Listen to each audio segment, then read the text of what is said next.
no matter what you feel about this time period, there's two things you can know, that there's trauma that you've experienced, and there's also PTSD, which means even if you've passed the trauma, because the threat of trauma is not over, it keeps you in a place of feeling post-traumatic stress. Sometimes in these situations, I mean, the way that this whole thing is working is to continue to feel traumatized.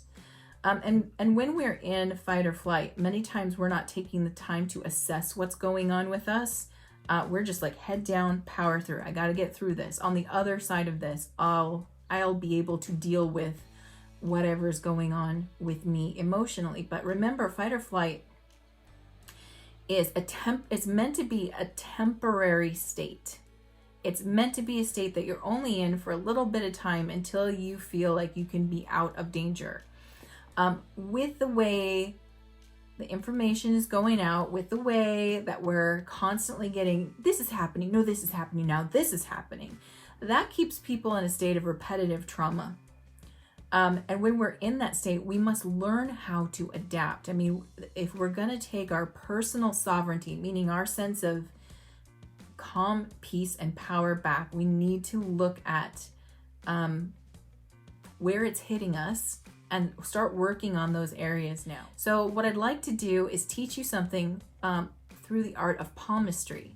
I'd like to teach you a little bit of something about how to identify the areas and how it's affecting you by checking out your nails, okay? The nails, why the nails? The nails are directly connected to our nervous system. And so what are they are literally windows to our nervous system. It's like little monitors on your body that can help you know what's going on. Okay, so this is like a little mini lesson from my palmistry course that I taught in School for Spirit, and I probably will be launching it again someday in the future. But I remember this information being so helpful when we were studying it together, and I was like, dang, you know what? I use this for myself all the time to kind of address where things are at. And I thought, I wonder how many people know that they can do it. Your body is so incredible. Your body is the librarian. It stores all information about you, past, present, and even future thoughts like that you're holding about yourself are stored here. So learning how to read the body is such an incredible tool in healing like right now. So what we're going to focus on today is texture. There's a lot of other things we can get from our nails, but I want to look at texture. I want to grab a pen and paper. I'll give you a second to do that so that you can track these things. And what I would do if I had a pen and paper with me is I draw like a little U shape and make a little curve over the top, and that would represent the actual nail itself right here. Okay. So I want to show you firstly where you can spot signs of nervous system upset on a timeline in your fingernails, okay? Timeline on the fingernails. Now, I don't see how close I can get to the camera. All right, so right here at the very bottom of your nail bed, there's that little white kind of half moon shape right there, okay? When we see something in this little window, this little white shape at the bottom of each nail, that time represents present time. All right, so in your little diagram, I would put right here is present, right? The little nail bed connecting bit. Now halfway across your nail, that would be the 3-month marker. So if you could draw a line like right through the middle horizontally through your nail, that's halfway. And that's 3 months. And let's see, how long have we been in this situation now? Yeah, about 3 months.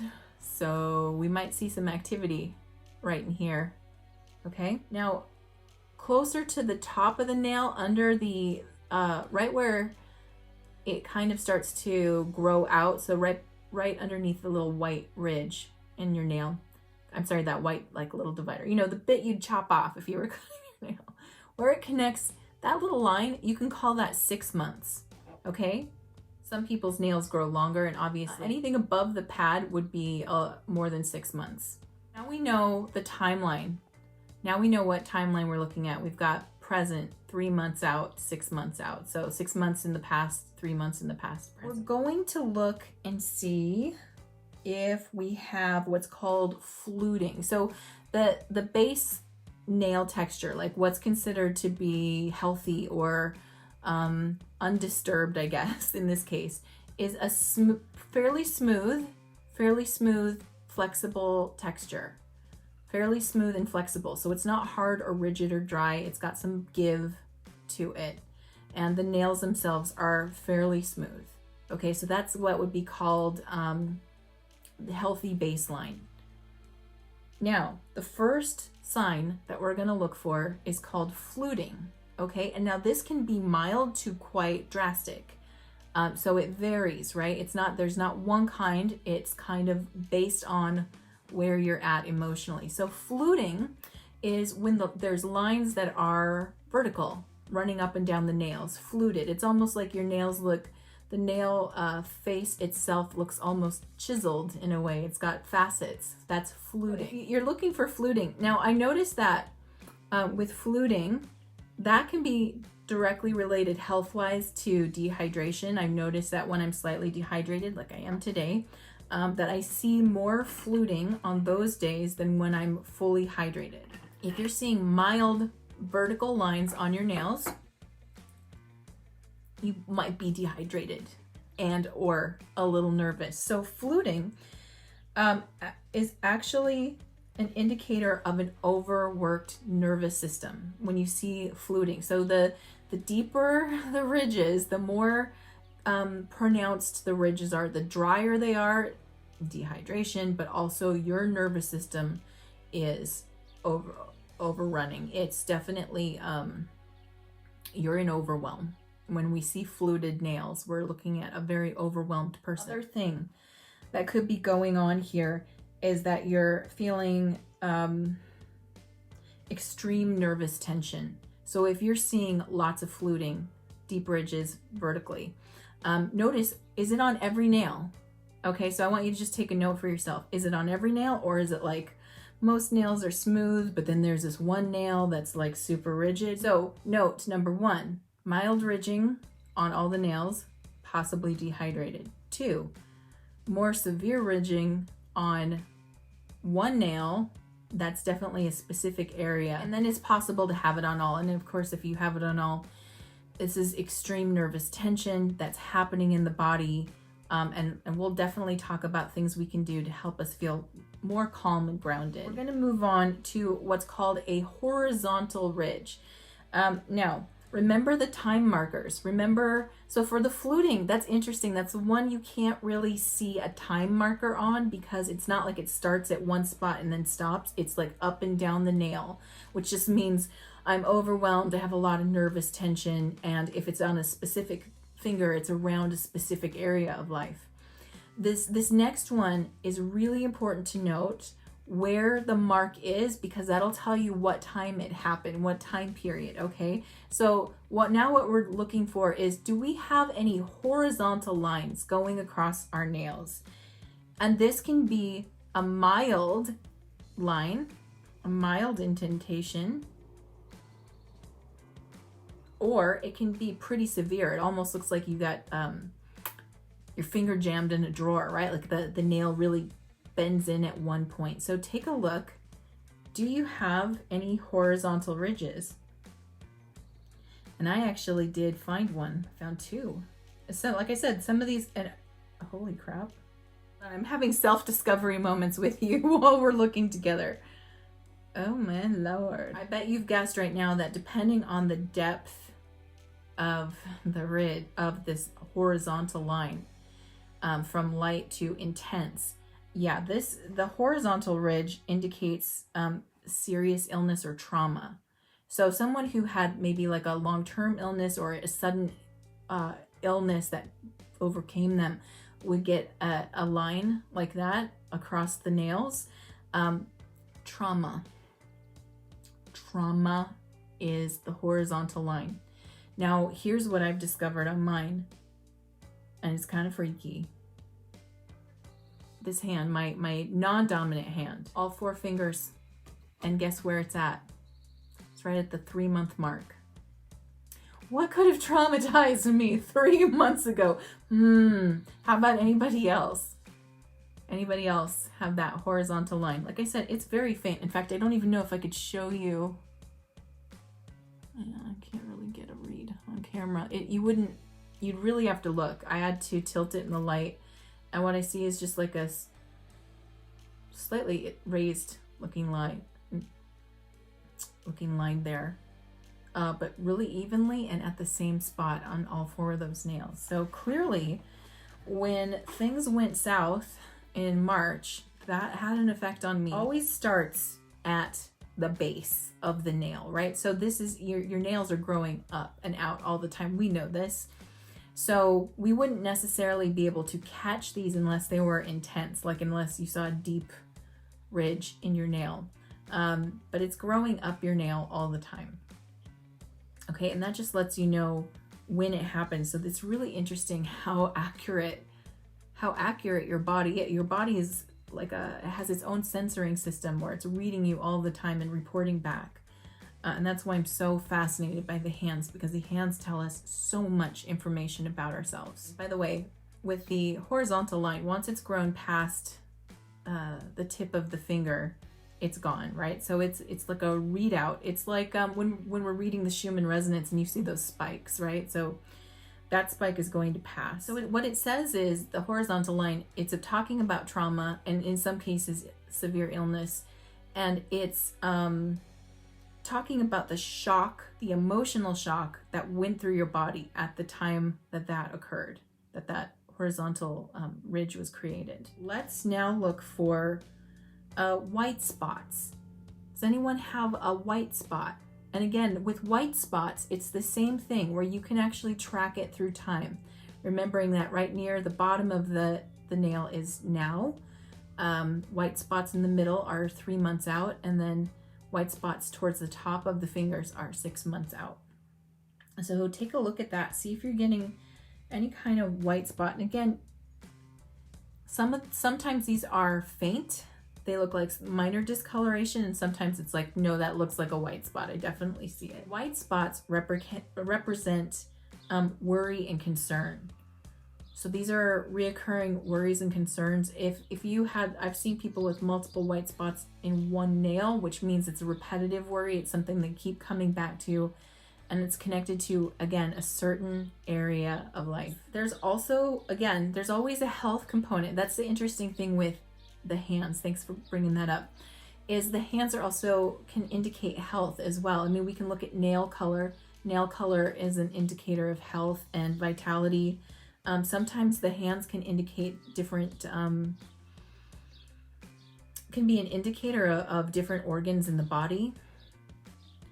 So when we see white spots, we see like a concern, like a thought or a concern that keeps coming back to this person, that there's genuine worry or concern in this area. These are less serious, by the way, than a ridge. The ridge is a deep, it's like a tremor that's being registered by the body, an emotional shock, whereas the white spots are more like I'm worried. There's constant energy in a certain area of worry and concern. Sometimes the white spots indicate a lot of worry in a small pocket of time too. So it's not necessarily like they're constantly waking up worried about the same thing, but it can be like a concentrated amount of worry about something, and that'll register as a white spot. Okay, so now we know the time windows, and we know a couple of the texture indicators. That's all we're looking at today is texture.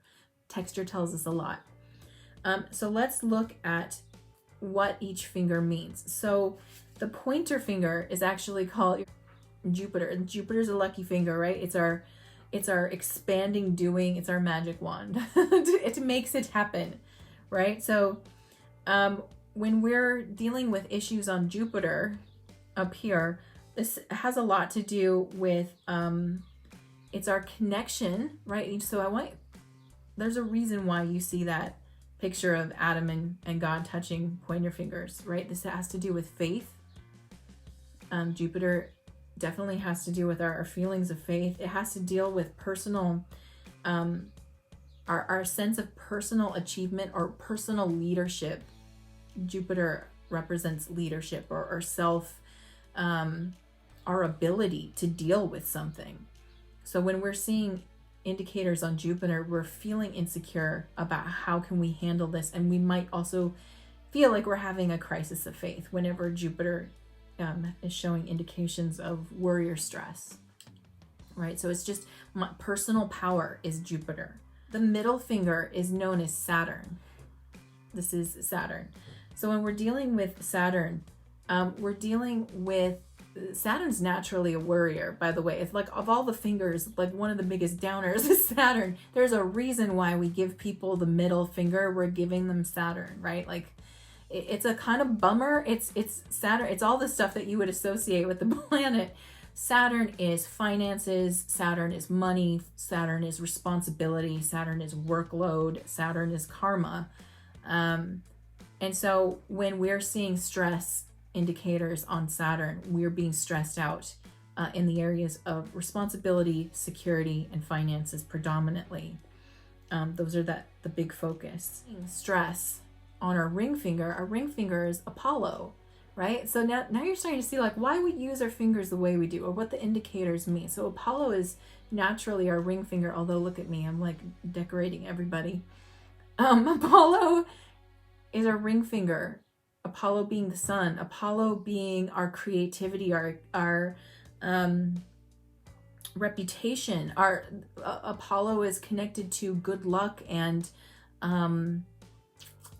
it's looking connected to our ability of what we're putting out in the world. It's the finger of fame as well. Like there's a lot connected to it about destiny and like how lucky we will be. Apollo is considered a very lucky finger, which is why we put a ring on that finger, because we're increasing its luck. And when you put a gold ring on that finger, gold for the sun Apollo, you're increasing the luck in romance as well.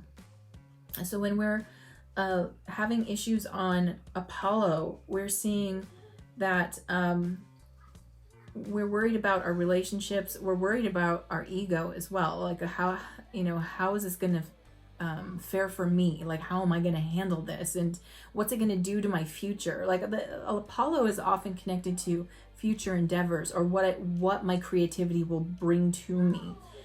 So when we're seeing nervous tension on Apollo, we're worried about what's going to happen to me in the future, what's going to happen to my fortune, my good luck, and what am I creating now? Am I going to get it back, right? Or am I going to get acknowledged for that?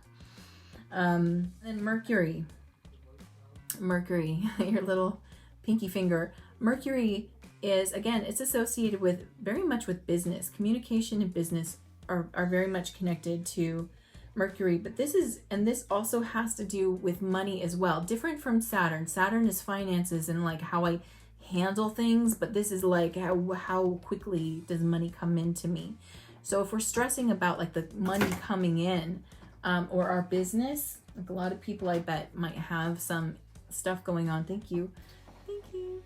With Mercury. You might see some of that there. Also family connections happen with Mercury. So if there's any stress or tension or worry around family, that might show up on Mercury. Now the thumb is called the thumb. Like the thumb doesn't get a special planet. I don't know why, other than the fact that the thumb is actually what makes humans unique. I mean, this makes us, it really is a big part of why we're humans at all, because it gives us the ability to create. So the thumb is considered like its own special digit because it sort of represents everything in life. It's kind of like the sum total of everything here. But the biggest thing that it deals with is personal power, like willpower, like getting your way, or being able to establish what you want, and also any issues with leadership. So if you're seeing any indicators on the thumb, these are the issues that are coming up. Do I have the ability to create what I want? Can I get my is it going to work out in my favor? Because our will, when we're reading the palm, everything we need to know about, does somebody have the stuff to take it all the way? Do they have what it takes to take their dream all the way? Shows up in the thumbs. So when we see that, we are worrying about these issues. Also leadership. So whatever, and I mean, like, makes sense to me if someone's seeing, if someone's having stress and worry about this. I mean, leadership is sort of a big thing right now that everybody's dealing with and addressing.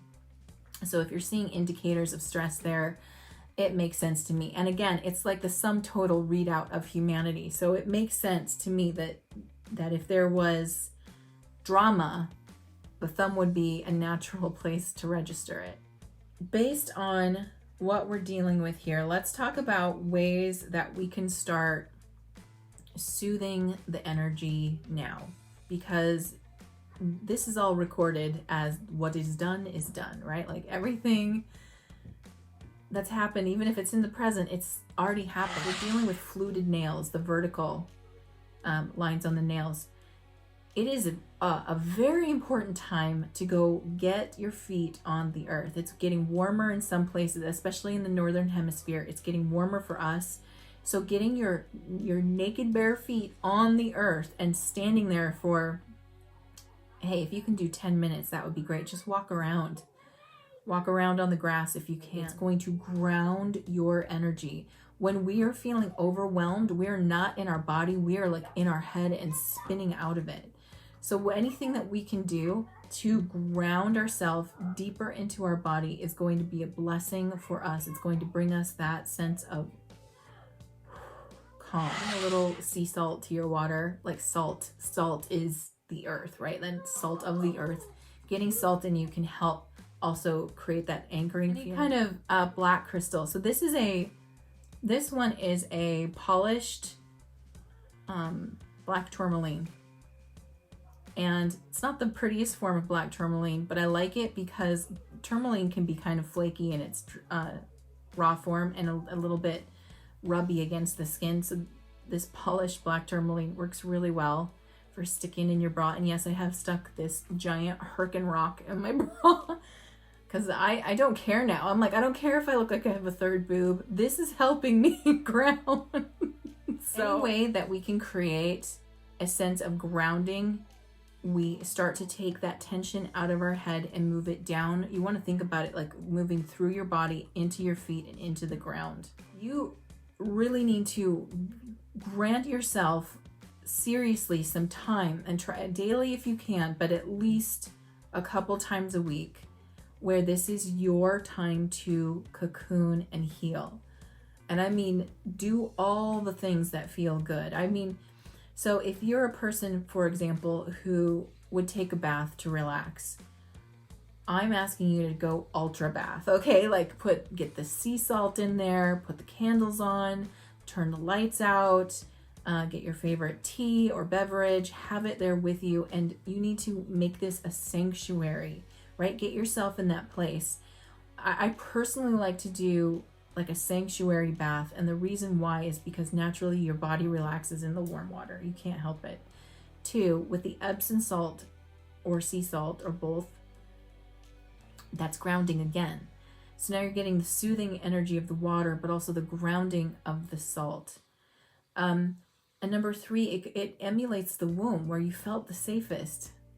You know, in this whole physical existence, the womb was a very safe place. So when you do that and you create it, then you are spending time, and you can put your hand on your heart and be with yourself, and you're saying, I am safe. I am safe. I am safe. 2016, my team started saying to me, we need to unroot all of our ideas of what security is. We need to take those roots out of the external world and plant them internally. At the time, I was like, okay, okay.